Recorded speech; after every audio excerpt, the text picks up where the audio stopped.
যুবদল বাংলাদেশের সবচেয়ে একটি জনপ্রিয় সংগঠন। ফেনীর যুবদলও ফেনীর সবচেয়ে জনপ্রিয় একটি সংগঠন।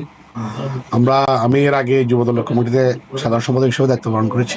আমার সহকর্মী নয়মুল্লাহ চৌধুরী বরাত সাংগঠনিক সম্পাদক হিসেবে দায়িত্ব পালন করেছে। এখন আমাকে যুবদলের আহ্বায়ক হিসেবে দায়িত্ব দেওয়া হয়েছে। আমাদের দীর্ঘদিনের যিনি সহকর্মী ছিলেন জনাব জাকির হোসেন জসিম সহ আমরা 2018 বোধ আমাদের কমিটি, আমরা 6 বছর ধরে সংগঠন করেছি। আমরা অনেক প্রতিকূল পরিস্থিতিতে, আমাদের পুরো টিম অনেক প্রতিকূল পরিস্থিতিতে আমরা কাজ করেছি। আমাদের বিগত সময় আমরা 6টায় পৌরসভা, 5টা পৌরসভা, 6টা থানায় আমরা সাংগঠনিক কমিটি করেছি। অনেকগুলা ইউনিয়নে আমরা কমিটি করেছি। এর মধ্যে ফুলগাজী, পরশুরাম, ছাগলনাইয়া সহ অনেকগুলো জায়গায় আমরা প্রত্যেকটা প্রত্যন্ত অঞ্চলে গিয়ে আমরা কমিটি করেছি। কিছু কিছু জায়গায় আমাদের ইচ্ছা থাকা সত্ত্বেও আমরা পরিবেশ পরিস্থিতির কারণে মাঠে গিয়ে কমিটি করতে পারিনি। আমাদের প্রতি নির্দেশনা ছিল কমিটিগুলো মাঠে গিয়ে করার জন্য।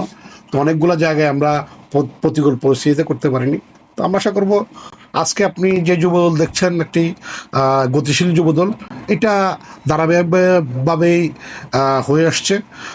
গত দীর্ঘ সময় ধরে আমরা যখন এর আগে কমিটিতে সেক্রেটারি, প্রেসিডেন্ট, সাংগঠনিক আমাদের যে টিম ছিল, এই টিমের কার্যক্রমই আজকের বৃহৎ যুবদল। তো আমরা আশা করবো আমাদেরকে যে দায়িত্ব দেওয়া হয়েছে কমিটি পুনর্গঠনের, আগামী 1 মাসের মধ্যে আমাদেরকে বলা হয়েছে যে একটি 51 সদস্য বিশিষ্ট একটি আহ্বায়ক কমিটি করে কেন্দ্রে জমা দেওয়ার জন্য। তো আমি আজকেই আমার সহকর্মী নইমুল্লাহ বরাত এবং ডিফি বেলাল, আমজাদ হোসেন সুমনের সাথে কথা বলেছি। তো আমরা চেষ্টা করবো মানে উল্লিখিত সময়ের পূর্বেই যেন আমরা এটা করে জমা দিতে পারি। এক্ষেত্রে আমরা চেষ্টা করব যারা মাঠে ছিল, রাজপথে থেকে, প্রতিকূল সময় রাজপথে থেকে আমাদের যেসব সহযোগিতা ছিল তাদেরকে, এবং এর মধ্যে পরিচ্ছন্ন ইমেজদারি যারা, ওদেরকে দিয়ে যেন একটা কমিটি করতে পারি, সে বিষয়ে আপনাদেরও সহযোগিতা চাই। কারণ আপনারা সংবাদকর্মী, অনেকের বিষয়ে অনেকগুলো তথ্য আপনাদের মাঝে থাকে, আপনারা ধারণ করেন।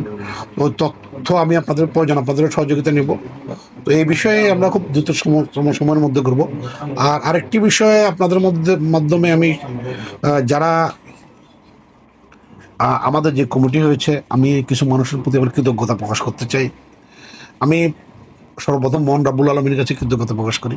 তার পাশাপাশি দেশনায়ক তারেক রহমান, যিনি আমাদেরকে উপযুক্ত মনে করেছেন এই কমিটির জন্য, ওনার কাছে আমরা কৃতজ্ঞতা প্রকাশ করি। কৃতজ্ঞতা জানাই আমার যুবদল কেন্দ্রীয় কমিটির সম্মানিত সভাপতি জনাব মুনায়েম মুন্না ভাই, সাধারণ সম্পাদক জনাব নুর ইসলাম ভাইয়ের প্রতি। আমি ব্যক্তিগতভাবে আরেকজন মানুষের কাছে বিশেষভাবে কৃতজ্ঞ।